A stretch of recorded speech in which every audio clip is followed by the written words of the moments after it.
कुर्बानी करने से पहले, जानवर ज़िबा करने से पहले ये जानना बेहद जरूरी है कि जानवर को किस तरह से ज़िबा किया जाए। इस बात का आपको इल्म होना चाहिए, क्योंकि कई ऐसी गलतियां हैं कि वो गलतियां आपकी कुर्बानी को जाया कर देती हैं। कई ऐसी चीजें हैं कि आप बाद में पछताते रह जाएंगे। तो पहले तो ये समझ लो कि कुर्बानी के जानवर को जब आप कुर्बान गाह लेकर जाएं, जब ज़िबा करने के लिए उसको लिटाएंगे तो उसका तरीक़ेकार क्या होगा, किस तरह से जानवर को ज़िबा किया जाएगा।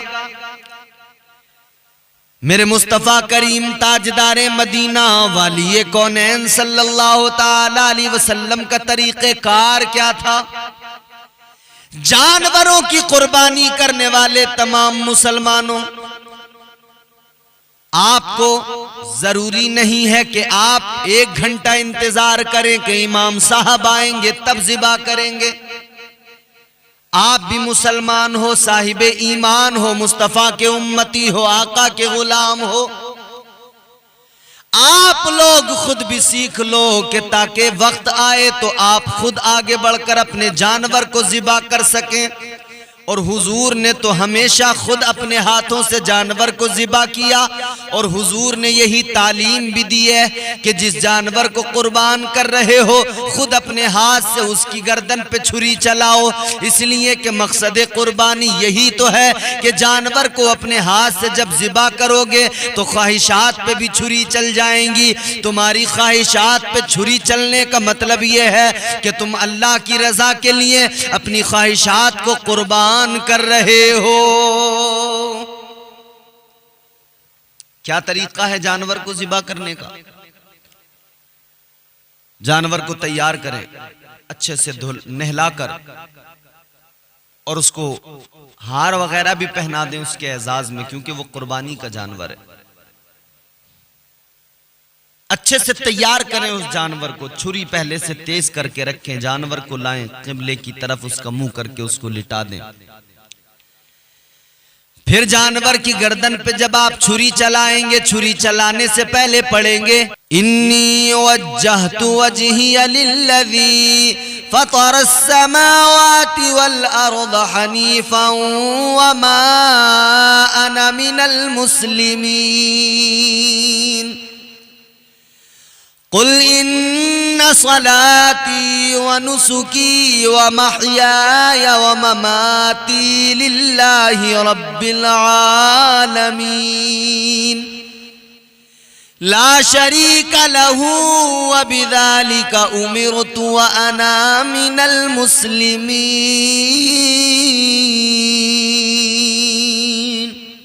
ये दुआ आप पहले पढ़ें। ये दुआ पढ़ने के बाद में बिस्मिल्लाहि अल्लाहु अकबर कहते हुए छुरी चलाएंगे। जब तक छुरी चलाते रहेंगे, ज़िबा करते हुए बिस्मिल्लाहि अल्लाहु अकबर पढ़ते रहेंगे। बिस्मिल्लाहि अल्लाहु अकबर पढ़ते पढ़ते जानवर को आपने ज़िबा कर दिया। जानवर को अब ठंडा होने दें, उसकी रगें कट गई, अब उसका खून निकलने दें, उसको ठंडा होने दें, बाकी काम बाद में करना। अब जो ज़िबा किया जिन्होंने, वो दुआ पढ़ें अब। और वो दुआ किस तरह से पढ़ेंगे, अल्लाहुम्मा तक़ब्बल मिन्नी कमा तक़ब्बलत मिन खलीलिका इब्राहीम अलैहिस्सलाम व हबीबिका मुहम्मदिन सल्लल्लाहु ताला अलैहि वसल्लम। ये दुआ पढ़ेंगे।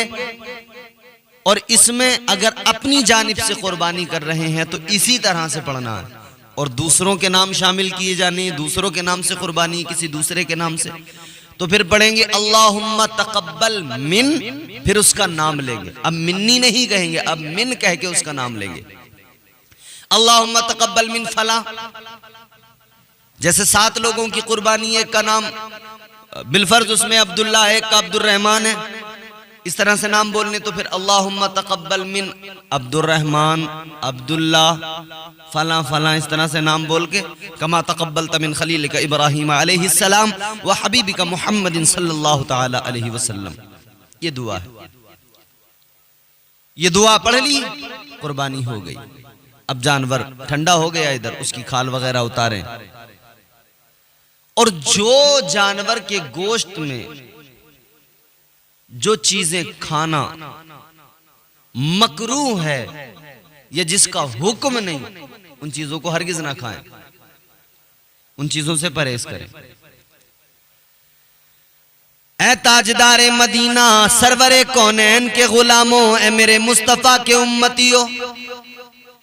अब ये तो हो गई कुर्बानी, मगर ईद का दिन है, कुर्बानी का तरीका तो मैंने आपको बता दिया, मगर और भी कुछ बातें हैं जो ईद के दिन आपको करना है। ईद का दिन है, मोमिनों के लिए इस दिन को खुशी का दिन बनाया गया।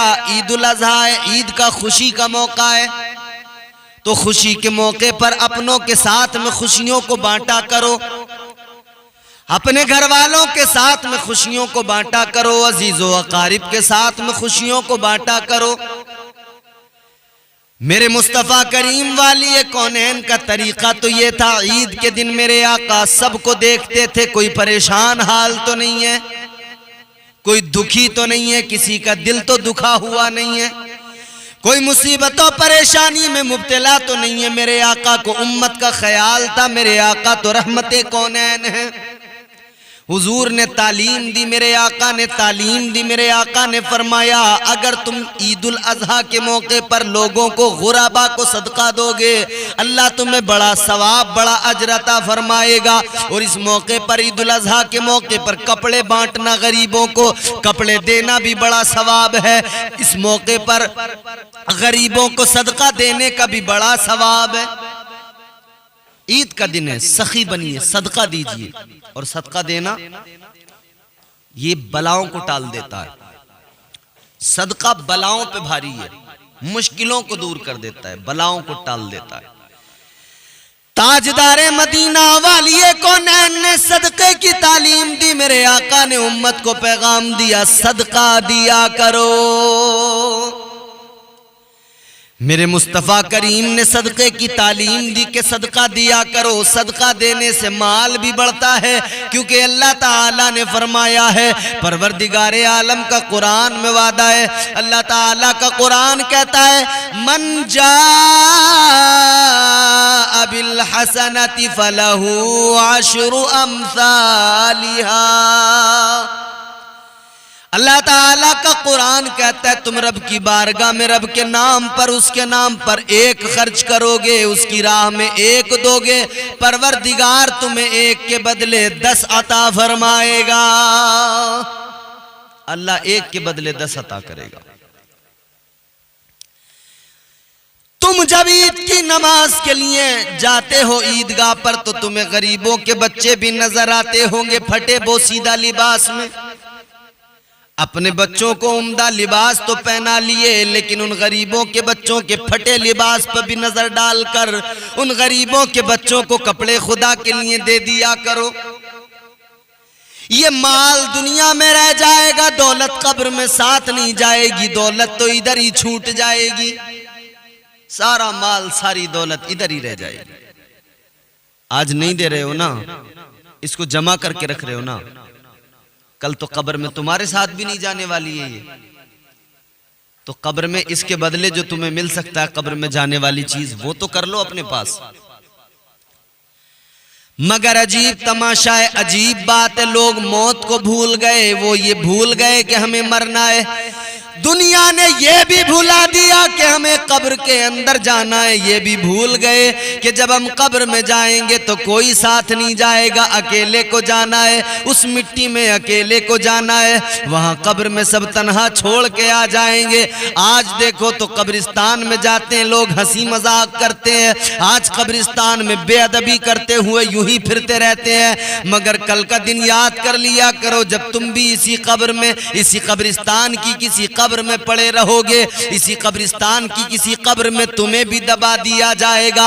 आओ मैं आपको बताता हूं, मैं तो अभी एक दफन में शामिल हुआ, मैंने देखा तो लोग जूते पहन पहन के कब्रों पे टहल रहे थे, लोगों के पैरों में जूते थे। मैंने बड़े बड़े हाजियों को, मैंने बड़े बड़े टोपी वालों को देखा, उनके सरों पर ऊंची ऊंची टोपियां, मगर कब्रों पर जूते पहन के टहल रहे हैं। कब्रों पे जूते पहन के, चप्पल पहन के टहल रहे हैं। खुदा के लिए कुछ तो गैरत बाकी रखो ना। अच्छा, किस लिए नहीं उतार रहे थे चप्पल जूते? इसलिए ना कि पैर गंदे हो जाएंगे मिट्टी से।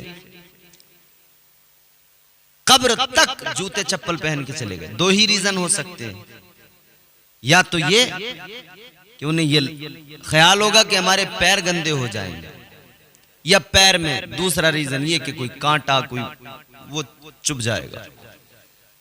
तो चलते हुए अल्लाह ने आंखें भी दी है ना, ऐसी जगह पे पैर रख के चल जहां पे साफ सुथरा हो। रह गई पैर गंदे होने की बात। आज तू सोचता है पैर गंदे ना हो, कल तो तेरा पूरा जिस्म उसी कब्रिस्तान की किसी कब्र में मिट्टी के अंदर पड़ा होगा और ऊपर से मिट्टी डाल दी जाएगी, फिर ये जिस्म मिट्टी में ही मिल जाएगा। इसी मिट्टी में इस जिस्म को मिल जाना, ये खूबसूरती जिसे तुम कहते हो ना। आज अजीब तमाशा है। याद रखना, हुस्न पे नाज ना करो, सूरतों पे नाज ना करो, एक दिन मिट्टी में ही मिल जाना है, तो कब्र की तैयारी करो। तो अपने पास दौलत जमा करके रख रहे हो, माल जमा करके रख रहे हो। कारून का नाम सुना है? बड़ा माल जमा करके रखा था उसने, बड़ी दौलत थी उसके पास में। ये हमारे यहां 4 पैसे किसी पे आ जाएं अकड़ता बहुत है, अफर जाता है पूरी तरह से।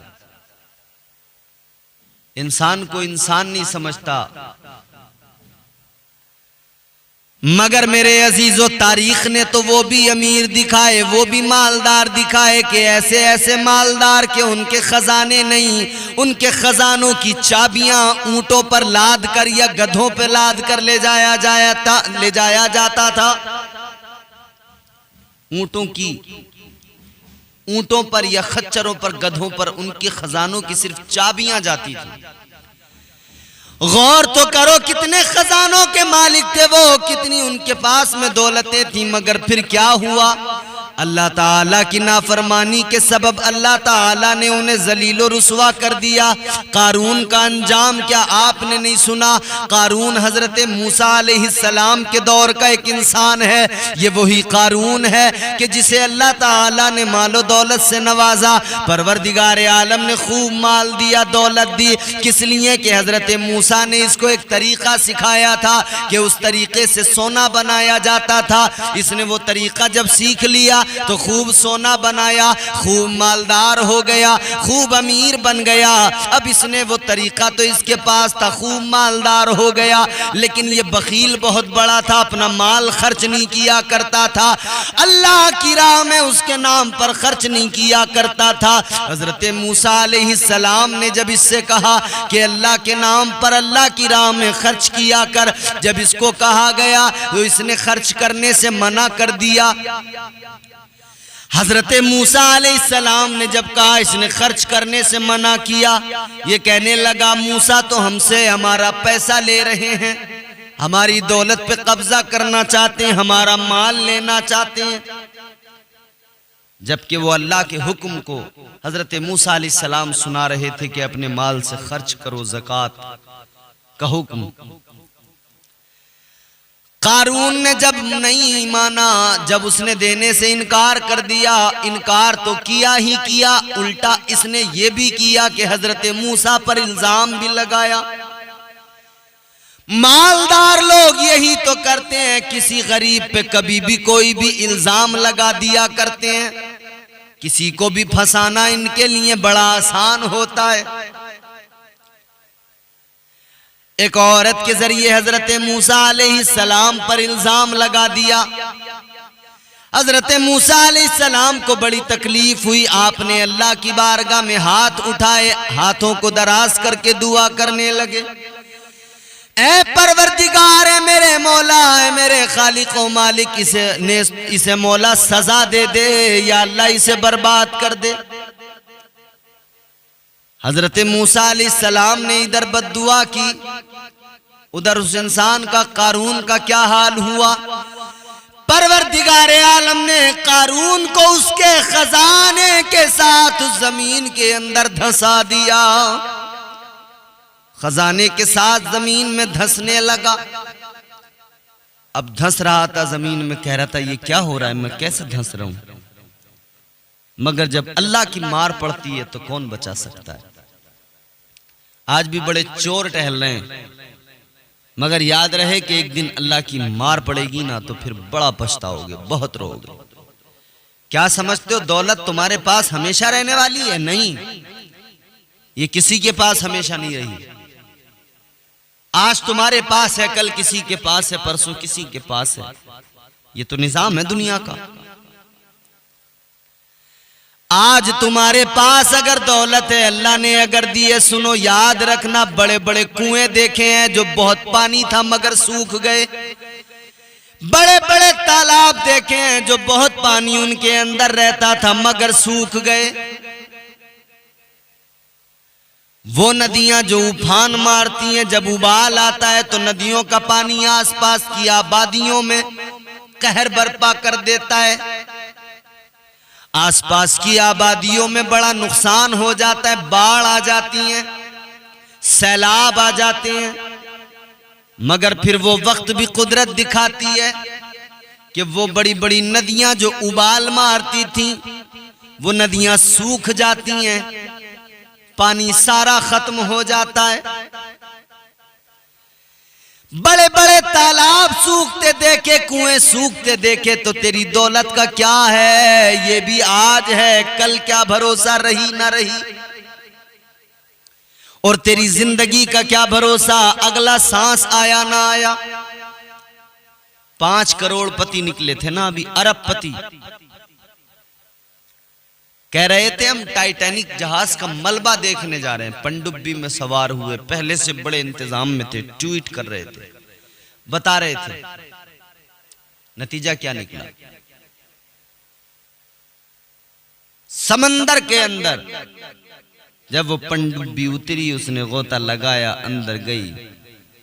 1 घंटा कुछ मिनट के बाद, तकरीबन 1 घंटा 45 मिनट या कुछ वक्त उसमें था गालिबन, उसके बाद में उस पनडुब्बी का जो कनेक्शन था वो टूट गया ऊपर बाहर से।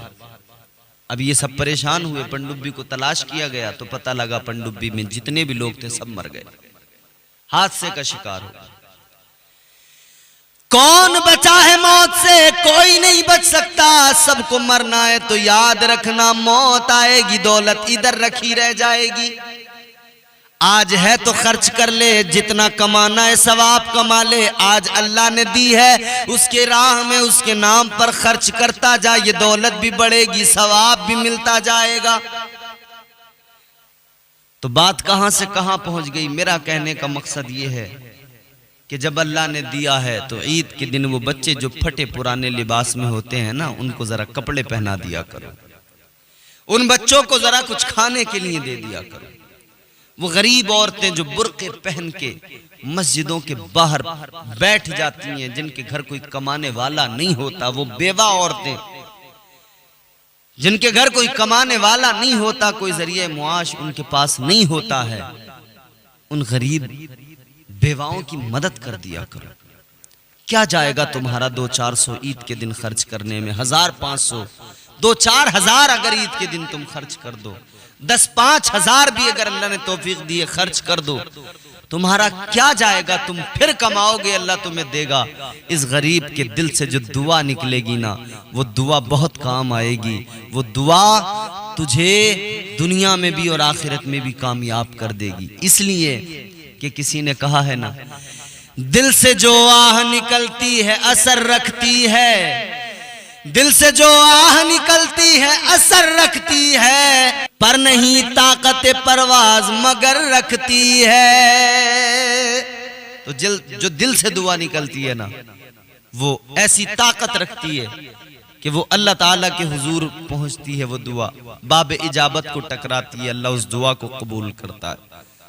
किसी गरीब का दिल भी न दुखाना कि उसकी आह भी बर्बाद कर देगी, और किसी की मदद की तो उसके दिल से जब दुआ निकलेगी ना, तो वो दुआ तुझे आबाद कर देगी।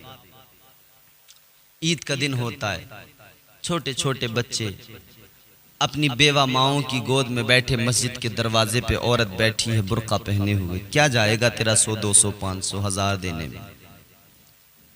सवाब बड़ा मिलेगा। तो सदका किया करो, मदद किया करो गरीबों की। ईद का दिन है, खुशियों का है ना दिन, खुशियों का दिन है। अच्छा, बाज लोग तो हमने ऐसे भी बाज मालदार देखे, उनका अपना भाई गरीब है, भाई को देखने को तैयार नहीं, अपनी बहन बहुत गरीब है, उसको देखने को तैयार नहीं, क्योंकि उनकी बीवी ने कह रखा है कि खबरदार इसे मुंह ना लगाना, खबरदार अपनी बहन को मुंह ना लगाना। ओ जालिम इंसान, तूने बीवी की बात को तो मान लिया कि भाई को मुंह नहीं लगाएगा, भाई को मुंह नहीं लगा रहा है, अपनी बहन को मुंह नहीं लगा रहा है, मगर सुन ले, ईद का दिन खुशी का दिन होता है। तुझे तो ये चाहिए था अपने भाई को भी खुश करता, राजी करता, अपनी बहन को भी घर बुला के लाता, ईद के दिन राजी करता, कहता मेरी बहन ईद का दिन है, मेरे घर पे आ जा, तू आएगी तो रौनकें आ जाएंगी, तू आएगी तो मेरे घर में खुशियां आ जाएंगी। तू इधर बहन को राजी करता, इधर भाई को राजी करता, उधर परवरदिगारे आलम तुझसे राजी हो जाता। खुशियों का दिन है तो सबको खुश करो ना। ईद मना रहे हैं बड़ी धूमधाम से, पड़ोसी से झगड़ा चल रहा है, उससे नाराजी चल रही है, बातचीत ही बंद है। ईद मना रहे हैं बड़ी धूमधाम से, मां से बातचीत बंद है, मां से नाराजी है। ये ईद मना रहे हैं साहब, कुर्बानी भी कर रहे हैं, ये भी कर रहे हैं, वो भी कर रहे हैं, सदका खैरात भी कर रहे हैं। ईद मना रहे हैं, अब्बा घर में बीमार पड़े, उन्हें देख नहीं रहा, कुर्बानी भी कर रहा है, सारे काम कर रहा है, अब्बा से बात करने को तैयार नहीं, कुर्बानी कर रहा है, ईद मना रहा है, भाइयों से झगड़ा है, कुर्बानी कर रहा है, ईद मना रहा है, महल्ले वालों के दिल दुखा रखे हैं, कुर्बानी कर रहा है, ईद मना रहा है, बहनें नाराज हैं, दिल दुखाए हैं, रिश्तेदारों के दिल दुखाए हैं, ईद मना रहे खुदा के लिए। ईद मनाने से, ईद से पहले पहले ईद मना, मगर ईद से पहले पहले अपने भाइयों को राजी कर ले, बहनों को राजी कर ले, माँ को राजी कर ले। तू अपने बाप से मोहब्बत से पेश आ, फिर देख तेरी ईद कितनी प्यारी हो जाएगी। इधर भी तू खुश होके ईद मनाएगा, उधर कब्र में भी तेरे लिए ईद ही ईद होगी, उधर मैदान महशर में वो जो यौमे महशर होगा वो भी तेरे लिए ईद का दिन बन जाएगा, वहां भी तेरी ईद हो जाएगी, खुश रहेगा। क्योंकि हुजूर सल्लल्लाहु ताला अलैहि वसल्लम ने बहुत इस बात पर जोर दिया कि किसी का दिल न दुखाओ, बहुत जोर दिया हुजूर ने इस बात पर कि अगर कोई नाराज है उसे फौरन राजी करो। हुजूर ने फरमाया 3 दिन से ज्यादा अपने मोमिन भाई से नाराजगी न रखना, बातचीत बंद न करना। आजकल तो हो ये रहा है, मियाँ बीवी एक छत के नीचे, पता करो तो पता लगता है कि 1 साल हो गया बात ही नहीं की है, एक छत के नीचे एक साथ रह रहे हैं, 1 साल से बात नहीं की, 2 साल से बात नहीं की, 4 महीने से बात नहीं की, 1 महीने से बिल्कुल। हुजूर फरमाते हैं 3 दिन से ज्यादा नाराज ना रहो, 3 दिन से ज्यादा नाराजी ना रखो, सुलह कर लो। हमने देखा बड़े बड़े पढ़े लिखे लोग झगड़ा कर लेते हैं, बड़े बड़े काबिल लोग अल्लामा फहामा होते हैं, मगर लड़ाई झगड़ों में जब लग जाते हैं ना, लड़ाई झगड़े कर लिए, बातचीत बंद, सुलह कराने वाला इंसान, सबको मुस्तफा का पैगाम सुनाने वाला, पढ़ा लिखा आदमी हो, फिर भी हमने देखा कि उसके यहाँ नाराजियां चल रही हैं। सालों गुजर गए, महीनों गुजर गए, नाराजियां खत्म नहीं हो रही हैं। वजह क्या है? वजह यह है कि दुनिया गालिब आ गई है, दीन की कदरों को पामाल किया जा रहा है।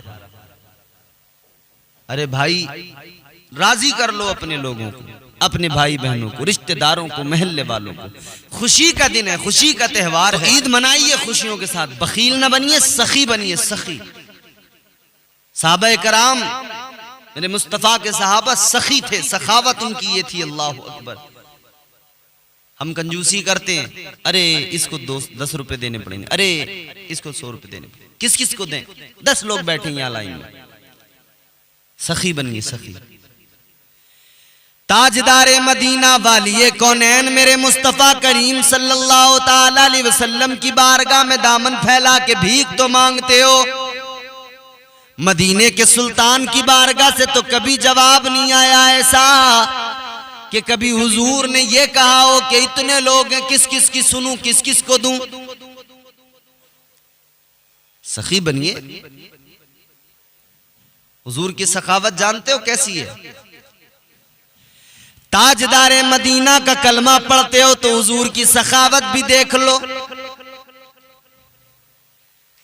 मेरे मुस्तफा करीम के प्यारे नवासे जनाबे हजरत इमाम हुसैन, बचपन है इमाम हुसैन का। बचपन में इमाम हुसैन बच्चों के साथ में खेल रहे हैं। बच्चों के साथ खेलते हुए एक बच्चा इमाम हुसैन से कहने लगा, ए हुसैन तुम मुझे नहीं जानते? ए हुसैन क्या तुम मुझे जानते हो? मैं कौन हूं? मुझे तुम नहीं जानते, नहीं पहचानते? सुनो हुसैन, मैं दुनिया के मशहूर सखी हातम ताई का पोता हूं। वो कहता मेरा दादा बहुत बड़ा सखी था, मैं उसका पोता हूं। इमाम हुसैन ने मुस्कुरा के फरमाया, ए बच्चे सुन ले, तू दुनिया के मशहूर सखी हातम ताई का पोता है, मगर मैं सखियों के सखी इमामुल अंबिया का नवासा हूं। फरमाते हैं मैं तो हुजूर का नवासा हूं।